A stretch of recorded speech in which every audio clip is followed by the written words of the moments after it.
Let's talk a little bit about inversions.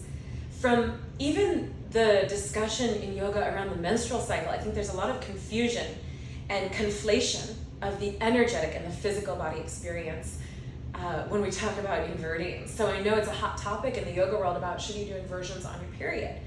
And it's less about the physicality of doing an inversion will invert the blood flow and you will no longer have a period. This is not what is taught in yoga, it's the direction of energy. We learn there's 5 vayus, 5 directions of energy, and that menstruation, elimination, urination, sweat, this is all apana vayu, downward flow of energy. And so when we're menstruating, we don't want to go upside down for long periods of time with our head down in like big inversions, right? Down dog, you're in an inversion, your head is below your heart, but it's a little inversion, your feet are on the ground still. When you're pregnant, you can practice inversions safely until about somewhere between the 6th to the 8th month based on comfort. Now, it's not a great time to start learning a handstand or a headstand if you haven't done them before because of all the changes in your center of gravity. However, inversions can be like a godsend because they take the weight of the baby off of the pelvic floor.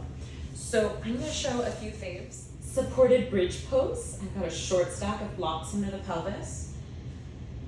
If comfortable, you can hold here. You could even make it legs up kind of experience. This can be fantastic for swelling in the lower extremities. And this can be done with a pillow or a bolster under your hips at the wall. Now, you don't want to lie flat on your back due to the vena cava. You don't want to compress the vena cava during pregnancy past 25-ish weeks.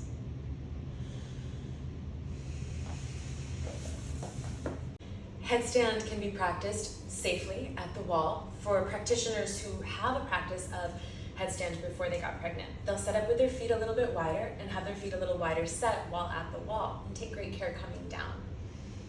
I wouldn't do this pose past the 8th month unless you're doing it because you have a breech baby and the protocol is a longer hold in an inversion to flip a breech. Past the 8th month, you want to focus on apana vayu, on moving energy down through the pelvis.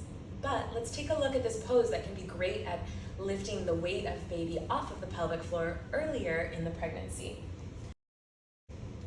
Bring one leg up at a time and find the wall with the soles of your feet and with your sacrum. Push down into your forearms, lift up, and then start to dig into your heels, straighten your legs.